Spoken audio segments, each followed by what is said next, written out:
Good morning, ladies and gentlemen. Let me thank Dr. Arbansh and also Dr. Lalit Verma for giving this session to us. I'm going to talk to you after the high funda stuff by Jagat. I'm going to talk to you on some very basic things in cataract, which everybody encounters in day-to-day practice. And you can see here, this is a intumescent cataract, okay?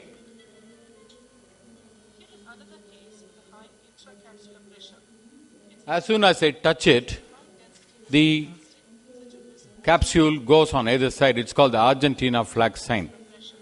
And this is a very common scenario in cataracts, which is intumescent, especially in this part of the country. How many of you have encountered this? Yes. Almost everybody, I'm sure, would have encountered this problem. And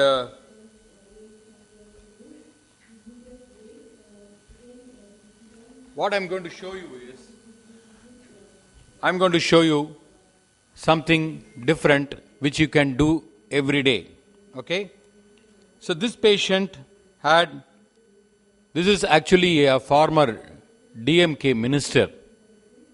As you know, these politicians commit a lot of sins. And you know, as soon as I touched it, he wanted a multifocal lens and came with an intumescent cataract. As soon as I touched it, I used the Viscoat. I made sure that I did everything. But it went off like this. His personal ophthalmologist was seeing through the side tube. And my hands were shaking. So what happened was, I just tried to convert this into a rhexis on one side. So if you have an Argentina flag sign, this is the way you do it. You convert one side into a semicircular rhexis, and then convert the other side. You want to make sure that there are no flaps which are hanging out. Okay?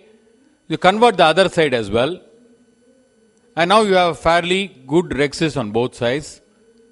And this cataract was, as you saw, as you're seeing here, it's not a very hard cataract. It's about grade 2. Fortunately for me, use the direct vertical chop technique and make sure that you don't give any stress on the capsular bag, because you don't want that tear to go behind, this tear to go behind as per this tear. This tear is unlikely to go behind. This is an subincisional, but this tear, which is at 6 o'clock, maximum area of the stress or the phacoemulsification, that is likely to go behind, and the nucleus, entire nucleus can drop. Okay? So bring the nucleus up into the anterior chamber or the iris plane. Make sure that the corneal endothelium is well protected by means of a good viscoelastic like Viscoat. And in this case, I was able to complete the phacoemulsification without any problem. But I didn't put a multifocal lens. I put a single piece lens, monofocal, into the bag. And this patient was doing very well. Almost for, this happened about 10 or 15 years back, I think in 2000 or 2001. So this is a problem which we encounter. Patients coming with intumescent cataract. Okay. Now I got a solution for this. You go with the phaco probe down. Okay. Bevel down. You can't use a Kelman tip because the Kelman tip has got the angle. Go with the bevel down. You can see the vacuum 350 to 400 millimeters, and just punch the rhexis. Okay, it's very easy. You can do it tomorrow in your practice. Very easy. Just go down and use a phaco power approximately about 40%, or give a burst of phaco. What happens is it decompresses the bag in a quick time. It's a quick time decompress. So you can see here again, I'm going down, go to the somewhat to the center of the capsule or center of the lens. Just give a punch. See that? Give a punch, you will be 100% or 200%. I have not lost even single rhexis after this for the past 10 years. Okay? And give a punch, and after that, you can come out and do your regular rhexis just like the way you do for a regular patient, because the entire intercapsular pressure is taken care by means of this particular step. Again, you can see here, it's a mature cataract. Go with the bevel down. You can use a 15 degree or a more of a 15 degree, or you can use even a 30 degree. Just go, see, you can see how it is making a punch on the capsule. It's making a punch on the nucleus as well because of the missing. So what happens is, it actually slightly debulks the nucleus. It removes all the intracapsular pressure, and you can go ahead and use a good viscoelastic and turn around the rhexis just like the usual way. Again, I'm using a flare tip, but better to use a straight tip. If you use a flare tip, sometimes you may have a problem. Don't use it. You cannot do this with the Kelman tip, as I told you. Just go to the center of the rhexis, and then you can see here how the rhexis gets the thing. If what you can do is develop the technique called the phacorhexis as well. You can go bevel down, punch the rhexis or punch the capsule, and then with the phaco probe itself, using the second instrument or some Swiss-key hook to support that particular capsule, you can lower the intraocular pressure by aspirating through the phaco probe or the tip what you have kept, and then keep the support there. There is gentle aspiration. This is called the phacorhexis, which you can do two-handed. It's very, very simple technique, very easy technique, as you can see here, and you can be 100% sure that the Argentina flag sign will not be there. Again, you can see here another phacorhexis, how beautifully the phaco probe itself is aspirating the whole thing. You can see here how it is done, and support that nucleus.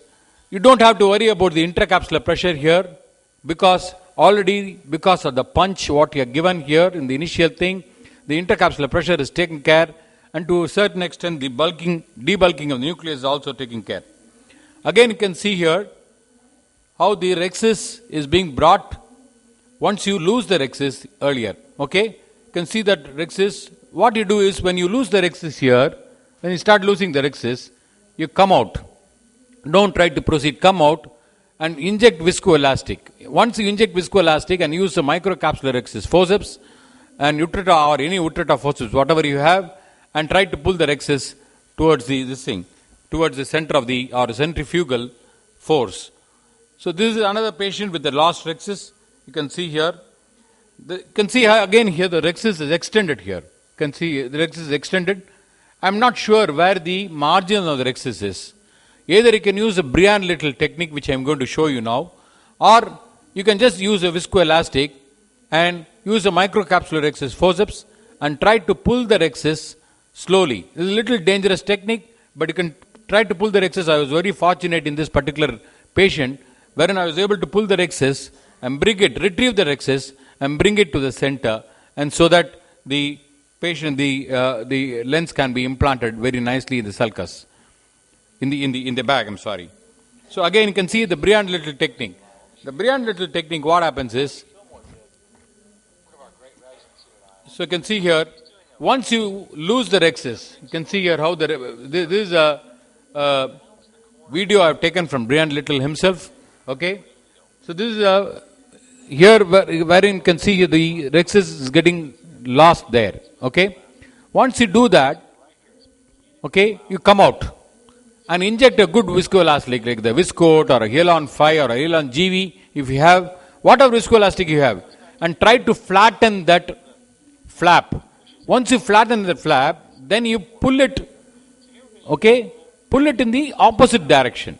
Don't pull it towards this thing. Pull it in the opposite direction. Pull it towards you. That is not in the opposite direction. You can see here how it is being done. Once you flatten the flap, this is called the Briand-Little rescue technique. So how you can hold it and pull it towards you. See this, how he is pulling towards you. Once you pull it towards you, then whatever the rhexis which is going to the periphery, it will start coming to the center. Once it starts coming to the center, then you sit back and then put some more viscoelastic. Then you complete the rhexis in the usual way. This is a fantastic technique which you can employ, especially when you start losing the rhexis in the periphery like this. Okay, this is a patient. You can see here a traumatic cataract in a 12-year-old boy. You can see here, I'm doing a corneal tear repair. There's a small corneal tear repair. There was a rhexis tear. You can see there was a the anterior capsular tear was there. So I went through that and aspirated. I use only the coaxial irrigation aspiration, unless otherwise it's a regular pediatric cataract on when you have when you are suspecting something in the posterior capsule. So I use then you can see here how the anterior capsular tear is there. This is a traumatic tear. And then what I did was, because it's a little older patient, 11 or 12 year old, I tried to open up the capsule, complete the capsular rhexis on one side, then the complete of the capsular rhexis on this side as well, and put the lens, single piece lens, in the sulcus, in the bag. Don't put the single piece lenses in the sulcus, especially in children. You will have problems. So if you have a problem in the posterior capsule or in the problem in the anterior capsule, you are not able to put the lens in the bag, put an MA60 lens in the sulcus, okay? And make sure that you do a good anterior vitrectomy and all that. In this particular case, I didn't do a posterior capsular rhexis, being an older child, and the child did very well. Okay. This another patient can see here, again a capsular rhexis. They're done in the regular thing wherein is again wherein there is an anterior capsular fibrosis. When there is anterior capsular fibrosis, you can see here how the capsular rhexis is being done. When there is a fibrosis, go outside the fibrosis. Go outside the fibrosis, peripheral to the fibrosis, so that when you do the capsular rhexis, you include the fibrotic area in that, or the plaque which is there in the anterior capsule in the capsular rhexis when you do it. So that's what is an important key take-home message, which is very, very important.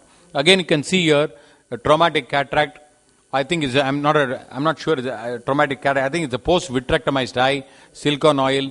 And again, you can see here, it's very difficult to do an anterior capsular rhexis here. So you can see how it has been done. And I prefer to use, when it's a mature cataract, use trypan blue. Use the trypan blue under air and make sure that trypan blue stays in the anterior capsule for at least 30 seconds. Okay? If you allow it for too long, then the trypan blue will start penetrating into the posterior capsule. You don't want that to happen. Okay? Keep it for at least 30 seconds and you will have a good staining of the anterior capsule. And you can see here how the capsular rhexis is done, including the fibrotic element which is there in the anterior capsule, and you are able to get a good see. Once you have fibrotic capsule, you don't have to bother about this fibrotic capsule, because these are very strong capsules. You don't have to bother about the fibrotic capsule going behind. So these are some of the videos I can come back again and show the rest of the videos. Thank you very much. Thank you, ma'am.